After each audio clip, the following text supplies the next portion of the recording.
அன்பார்ந்த பெரியவர்களே, தாய்மார்களே, அன்பிற்கினிய சகோதர சகோதரிகளே, மிகச் சிறப்பாக நம்முடைய துடியலூர் பகுதியில இந்து முன்னணியினுடைய ஏற்பாட்டில் 268க்கும் மேற்பட்ட நம்முடைய தலைமை தாங்கிக் கொண்டிருக்கக்கூடிய இந்து முன்னணி கோயம்புத்தூரினுடைய கோட்ட செயலாளர் அருமையண்ணன் உருவை பாலனன் அவர்களே, முன்னிலை வகித்துக் கொண்டிருக்கக்கூடிய மாவட்டத்தினுடைய பொதுச் செயலாளர் தியாகராஜன் அவர்களே, செய்தி தொடர்பாளர் ஜெய்கார்த்திக் அவர்களே, மாவட்டத்தினுடைய பொருளாளர் அசோக்குமார் அவர்களே, வரவேற்புரை நல்கிவிட்டு அமர்ந்திருக்கக்கூடிய மாவட்டத்தினுடைய செயலாளர் அண்ணன் முருகன் அவர்களே, ஆசிரியரை வழங்கிவிட்டு அமர்ந்திருக்கக்கூடிய தவத்திரு வராகி மணிகண்ட சுவாமி அவர்களே, சிறப்புரை பேசிவிட்டு அமர்ந்திருக்கக்கூடிய கடந்த 2-3 வருடங்களாக நான் பார்க்கக்கூடிய துணிந்து தன்னுடைய உள்ளத்தில் இருப்பதையெல்லாம் பேசிக் கொண்டிருக்கக்கூடிய நம்மை கவரக்கூடிய திரைப்பட நடிகர் அண்ணன் பி ரஞ்சித் அவர்களே, மாவட்டத்தினுடைய ஒருங்கிணைப்பாளர் தம்பி சரவணன் அவர்களே, மாவட்டத்தினுடைய செயலாளர் ஜீவானந்தம் அவர்களே, இந்து வியாபாரிகள் சங்கத்தினுடைய தலைவர் அண்ணன் முருகானந்தம் அவர்களே, மகிழ்வுரை வழங்குவதற்காக தயாராக இருக்கக்கூடிய மாவட்டத்தினுடைய செயலாளர் அண்ணன் படையப்பா என்கின்ற முத்துக்குமார் அவர்களே, இந்த ஊர்வலம் அதை துவங்கி வைத்து இதற்கு பெரிய உதவி செய்து நடப்பதற்கு காரணமாக இருக்கக்கூடிய பல முன்னோடிகள் சார்பாக இங்கே வந்திருக்கக்கூடிய ரோஹிணி புரோமோட்டர்ஸ் அதனுடைய அதிபராக இருக்கக்கூடிய அண்ணன் ஈஸ்வரன் அவர்களே, அருமை சொந்தங்களே, இந்து முன்னணி 1980 நம்முடைய ஐயா ராமகோபாலன் அவர்கள் இதை ஆரம்பித்த பிறகு தமிழகத்தில் பட்டி தொட்டி எல்லாம் விநாயகர் வழிபாடு, விநாயகர் சதுர்த்திக்கு பிறகு அதனுடைய ஊர்வலம் என்பது இந்து மக்கள் மத்தியில் ஒரு பெரிய எழுச்சி ஏற்படுத்தி இருக்கிறது. அது எந்த மாற்று கருத்து இல்லைங்க ஐயா. உதாரணத்துக்கு துடியலூர் எடுத்துக்கங்க. போன ஆண்டு 230 விநாயக பெருமானை ஊர்வலமாக எடுத்துச் சென்ற அதே இடத்துல அதே பகுதியில் இன்னைக்கு 268 விநாயக பெருமானை ஊர்வலமாக எடுத்துச் செல்கின்றோம். இந்த ஒரு ஊர்ல மட்டும் ஒரு பகுதியில் மட்டுமே 38 விநாயக பெருமான் இந்த ஆண்டு புதிதாக வந்திருக்கின்றார். இது இன்னைக்கு நேத்து இல்லைங்க. 1893 எனக்கு முன்பு பேசிய அண்ணன் நந்தகுமார் அவர்கள் சொன்னார்கள், பாரதிய ஜனதா கட்சியினுடைய முன்னாள் மாவட்ட தலைவர் பாலகங்காதர திலக் அவர்கள் இந்த விநாயக ஊர்வலத்தை எல்லாம் ஒரு அரசியல் கருவியாக பயன்படுத்தி ஆங்கிலேயருக்கு எதிராக ஒரு பெரும் எழுச்சியை மகாராஷ்டிரால குறிப்பாக மும்பை பகுதியில் ஏற்படுத்தி வந்திருக்கக்கூடிய மக்களை எல்லாம் தேச உணர்வூட்டி பெரிய எழுச்சியோடு அனுப்பி வைத்தார்கள். ஏன்னா 1892 ஆங்கிலேயர்கள் சொன்னார்கள், பொதுமக்கள் மதத்தின் அடிப்படையில் எங்கேயும் கூட பொது இடத்துல சேரக்கூடாது என்று. அதை எதிர்த்து 1893 விநாயகர் பந்தலை பயன்படுத்தி அதே மக்களுக்கு ஒரு தேசிய உணர்வு ஊட்டக்கூடிய நிகழ்வாக அதை மாற்றி காட்டினாங்க.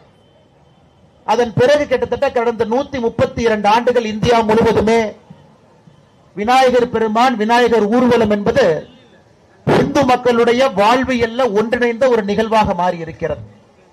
இன்னைக்கு கோயம்புத்தூர் முழுவதும் தமிழ்நாடு முழுவதுமே பட்டி தொட்டி எல்லாம் லட்சக்கணக்கான விநாயகர் பெருமானை பிரதிஷ்டை செய்து அதை 1வது நாள், 3வது நாள், 5வது நாள், 7வது நாள், 9வது நாள் வேறு வேறு நாட்கள்ல ஊர்வலமாக ஒரு குடும்பமாக ஜாதியெல்லாம் மடந்து எல்லாரும் அந்த பக்கத்தில் இருக்கிறவங்க எல்லாம் குதூகலமாக இணைந்து இதை எடுத்து செல்வதிலே ஒரு பெரிய ஆனந்தம் நமக்கு இருக்கு. நீங்க மட்டும் பாருங்க, எந்த ஒரு மதத்திலும் கூட இப்படிப்பட்ட ஊர்வலம் இருக்கும். ஆனா இந்து மதத்துல மட்டும்தான் வெறும் களிமண்ணை கையில் எடுத்து அந்த களிமண்ணை பிடித்து விநாயகராக அதை மாற்றி அந்த விநாயகருக்கு ஒரு உயிர் கொடுத்து அதே விநாயகரை 1வது நாள்ல, 3வது நாள்ல, வேறு வேறு நாட்கள்ல அதே விநாயகர்ல ஊருக்கு மத்தியில் இருக்கக்கூடிய குளத்துல, ஏரியில, ஆத்துல அந்த விநாயகரை கரைத்து அதன் மூலமாக கிடைக்கக்கூடிய களிமண்ணை மறுபடியும் பூமி தாய் மடியிலே சேர்த்து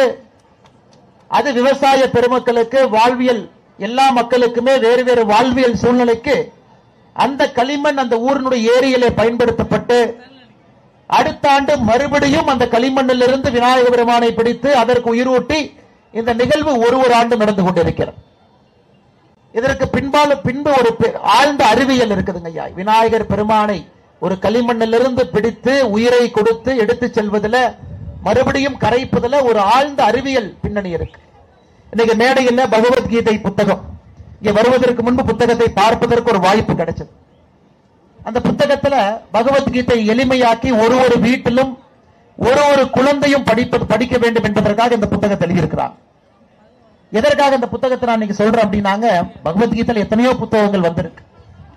பகவத்கீதை சமஸ்கிருதத்தில் இருக்கு. சமீபத்தில் பாரத பிரதமர் நரேந்திர மோடி ஐயா அவர்கள் அரியலூர் கங்கை கொண்ட சோழபுரம் வந்த பொழுது அந்த பகவத்கீதை புத்தகத்தில் சமஸ்கிருதத்தில் இருக்கக்கூடிய வாக்கியம் எல்லாம் தமிழில் எழுதப்பட்டு இசைஞானி இளையராஜா ஐயா அவர்கள் அதற்கு இசை அமைத்து அந்த மேடையில் பாரத பிரதமர் நரேந்திர மோடி ஐயா வெளியிட்டார்கள். காரணம் என்னங்க, அது சமஸ்கிருதத்தில் இருந்தாலும் கூட எல்லோரும் அதை படிக்க முடியாது. எல்லோரும் கூட பகவத்கீதையினுடைய ஆழ்ந்த அர்த்தத்தை புரிந்து கொள்ள வேண்டும் என்பதற்காக இன்னைக்கு பல புத்தகங்கள் வந்திருக்கிறது. அதுல ஒரு முக்கியமாக புத்தகம் இங்க இருக்கு. ஏன்னா ஆழ்ந்த வாழ்வியல் அறிவியலை பகவத்கீதை நமக்கு போதிக்கின்றது. அதே போல நம்முடைய இந்து சமுதாயத்தில் இருக்கக்கூடிய ஒரு பாரம்பரிய விழாவும் கூட அதில் மிக முக்கியமாக விநாயகர் சதுர்த்தி. அதை கொண்டாடக்கூடிய எல்லோருக்குமே நமக்கு தெரியும், நாமும் இந்த வாழ்வில் பிறக்கின்றோம். பிறந்த பிறகு சில நாட்கள் சில ஆண்டுகள் வாழ்கின்றோம்.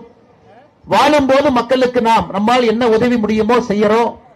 நாமும் ஒரு நாள் எப்படி இந்த விநாயக பெருமானை சென்று நாம் கரைக்கின்றோமோ அதே போல் நாம் கரைக்கின்றோம். ஆனால் விநாயக பெருமானுக்கு இருக்கக்கூடிய சோல், ஜீவம் நம்ம சொல்றோம், அது எப்பொழுதும் உயிரோடு இருக்கிறது. அதே போலதான் ஒரு மனிதனுக்கு இருக்கக்கூடிய ஆத்மாவும் உயிரோடு இருக்கிறது. மறுபடியும் அடுத்த ஆண்டு அதே விநாயகரை கொண்டு வருகின்றோம். இது நம்முடைய இந்து தர்மத்தினுடைய ஆழ்ந்த அறிவியல்.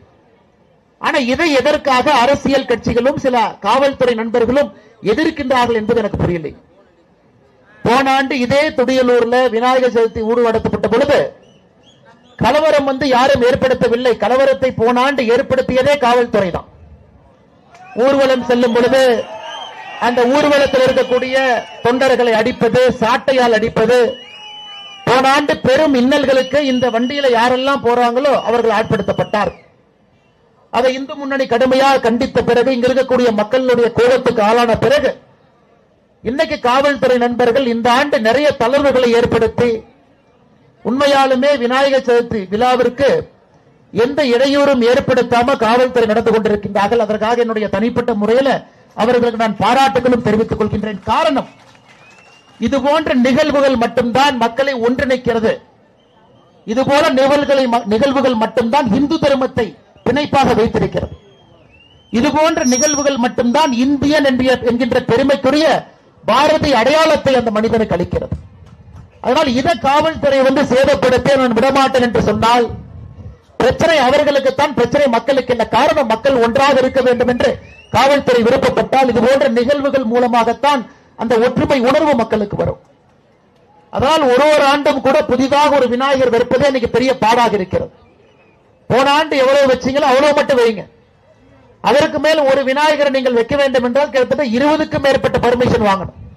என்ஓசி வாங்கிட்டு வாங்க, லேண்ட் ஓனரை போய் பாருங்க, ஃபயர் சர்வீஸ் டிபார்ட்மெண்ட் போய் பாருங்க, ரெவென்யூ தாசில்தாரை பாருங்க, வில்லேஜ் அட்மினிஸ்ட்ரேட்டிவ் ஆபீசரை பாருங்க.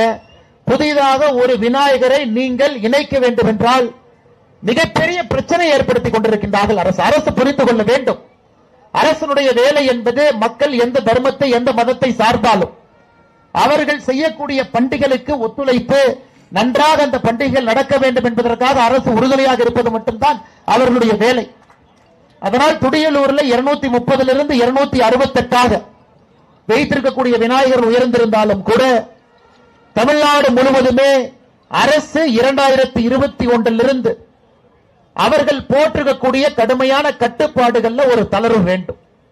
2021 திராவிட முன்னேற்ற கழக ஆட்சிக்கு வந்த பிறகு கொஞ்சம் யோசிச்சு பாருங்க, எவ்வளவு பிரச்சனைகள் 2021 விநாயகர் செய்யற இடத்துல பிரச்சனை, விநாயகர் விக்கிற இடத்துல பிரச்சனை, விநாயகரை வாங்கி வீட்டுக்கு கொண்டு வந்தீங்கன்னா அங்க பிரச்சனை, ஊர்வலமாக கொண்டு சென்றால் பிரச்சனை. பல ஊர்ல காவல்துறை நண்பர்களே விநாயகருடைய தும்பிக்கை எல்லாம் உடைத்து கரூர் மாநகரத்தில் சில இடத்தில் நடந்தது, பெரிய பிரச்சனை ஏற்படுத்தினார்.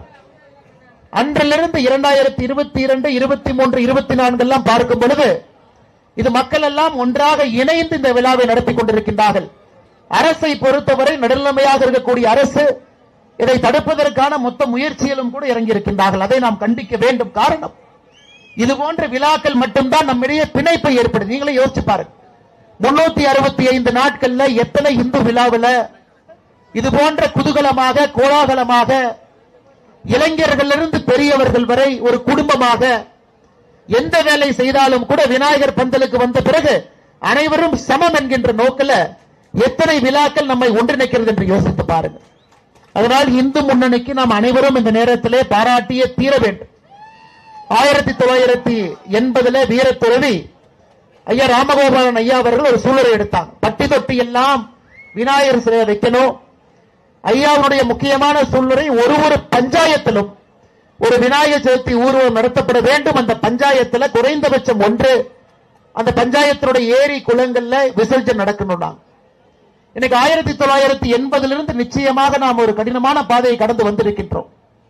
விநாயகர் சதுர்த்தி ஊர்வலத்தை பட்டி தொட்டி எல்லாம் எடுத்து சென்றிருக்கின்றோம். எல்லா இடத்துக்கு போயிருக்கு. நாமும் யோசித்து பார்க்க வேண்டும். நம்முடைய கடமை. வீரத்துறவி ஐயா மேலிருந்து நம்மளை பார்த்துக்கிட்டு இருக்காங்க. அவர் நமக்கு இட்டு சென்ற பணியை நாம் செவ்வனே செய்கின்றோமா? இன்னும் அடித்தளத்துக்கு எடுத்து சென்றிருக்கின்றோமா? குறிப்பாக இன்னைக்கு நாம போய் விநாயகர் எல்லாத்தையும் விசர்ஜன் பண்றோம். எந்த இடத்துல ஐயா பண்றோம்? எங்கேயும் சொல்லி நாம ஊருடைய ஏரி குளத்துல எத்தனை ஏரி குளத்துல தண்ணி இருக்குதுங்க?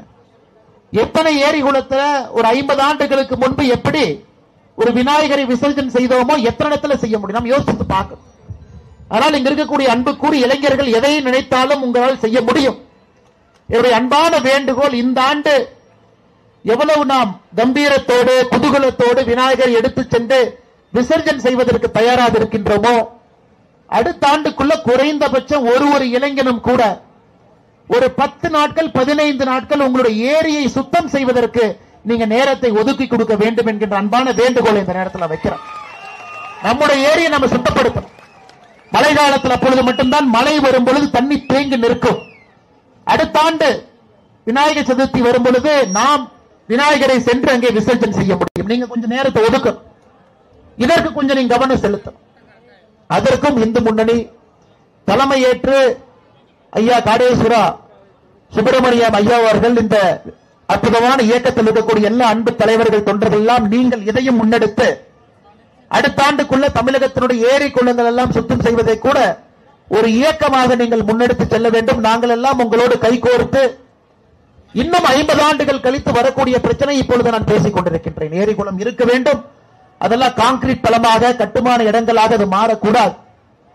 அந்த விநாயகருக்கு தண்ணி இருக்கணும். விநாயகரை மிக கம்பீரமாக சென்னை எல்லாம் பாருங்க ஐயா, அன்னைக்கு ஒரு நாள் தண்ணி ஊத்துவாங்க, ஒரு நாள் விநாயகரை விசர்ஜன் செஞ்சிருவோம். அடுத்த நாள் காலையில பாத்தீங்கன்னா ஜேசிபியை விட்டு அந்த விநாயகரை அள்ளி கொண்டிருப்பார்கள். அந்த களிமண்ணை அள்ளிக்கிட்டு இருப்பாங்க. ஏன்னா அதை எடுக்கணும் வெளியே. அதெல்லாம் பார்க்கும் பொழுது எங்கேயோ நமக்கு எங்கேயோ ஒரு கண்ணுல ஒரு துளி கண்ணீர் வெளியே வரும்.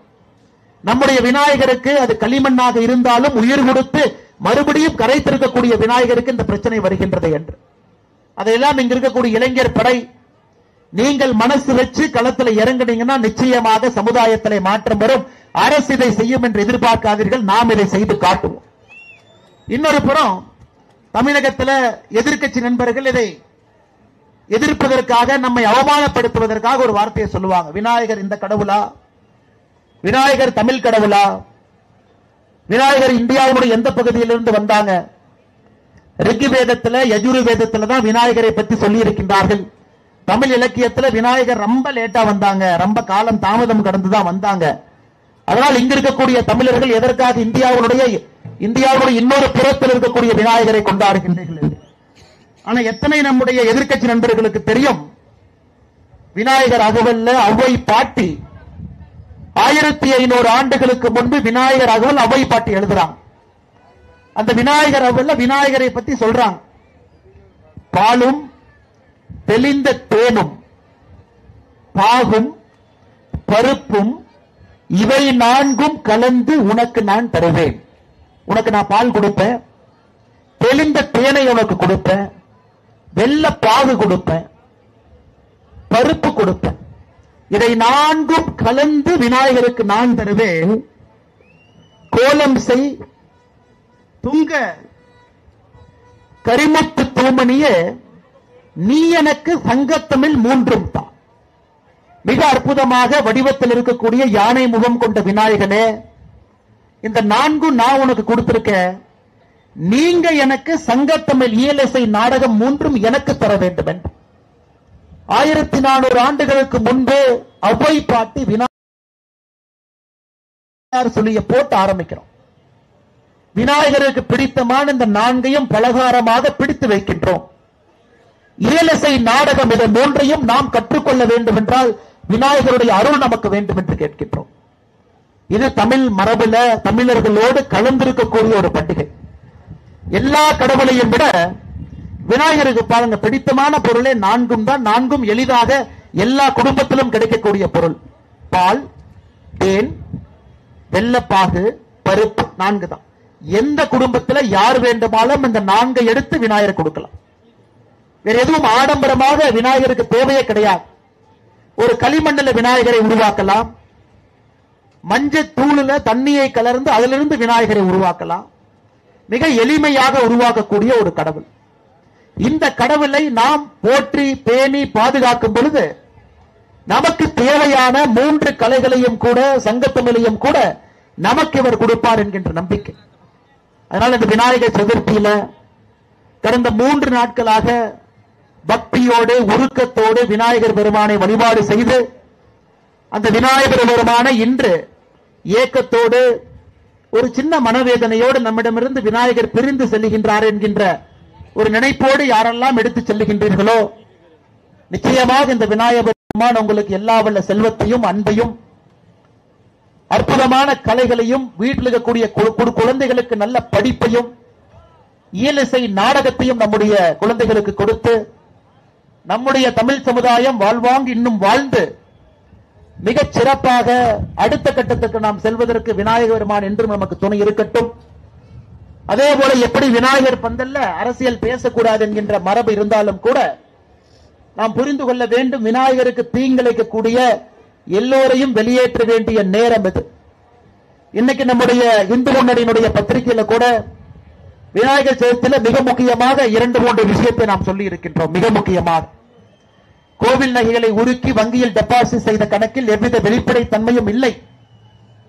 3 லட்சம் கோடி ஒரு அரசு பட்ஜெட் போட்டோம், எங்க அரசுக்கு வருமானம் இல்ல, கோயில்ல பக்தர்கள் கொடுத்த நகைகளை உருக்கி அதுல வரக்கூடிய சில கோடிகளை வைத்துத்தான் இந்த அரசை நடத்த வேண்டும் என்று திராவிட முன்னேற்ற கழகம் இன்று பிச்சை எடுத்து பிழைப்பு நடத்தி கொண்டிருக்கின்றார். கோவில்ல ஒருவரும் மன உருகி அரசுக்கு இதை கொடுக்க வேண்டும் என்று, கோவிலுக்கு கொடுக்க வேண்டும் என்று கொடுத்தது அரசு கொடுக்க வேண்டும் என்பதல்ல. அதற்கு அரசு சொல்றாங்க இல்ல உடைஞ்சு போன நகை, பயன்படுத்த முடியாத நகை உருக்கி இருக்கின்றோம் என்று. ஆனால் இதுவரை தமிழ்நாட்டில் எத்தனையோ சாமானிய மக்கள் கேள்வி கேட்டும் கூட எவ்வளவு டன் நகையை உருக்குனீங்க, அது எப்படிப்பட்ட நகை, அது உருக்கப்பட்ட நகை எங்கே இருக்கிறது, அதன் மூலமாக எவ்வளவு வருமானம் அரசுக்கு வந்திருக்கிறது, அந்த வருமானத்தை என்ன செய்திருக்கின்றீர்கள் என்பதற்கான பதில் கிடையாது. ஒரு கோவிலிலும் கூட ஆகமிக விதி மீறப்படுகிறது. என்னை கேரளால கம்யூனிஸ்ட் அரசு விஜயன் அவர்கள் ஐயப்ப மாநாடு கேரளாவில் நடத்துறார். இதுல கொடுமை என்ன தெரியுங்களா, பேய் பேய்னு கேட்டா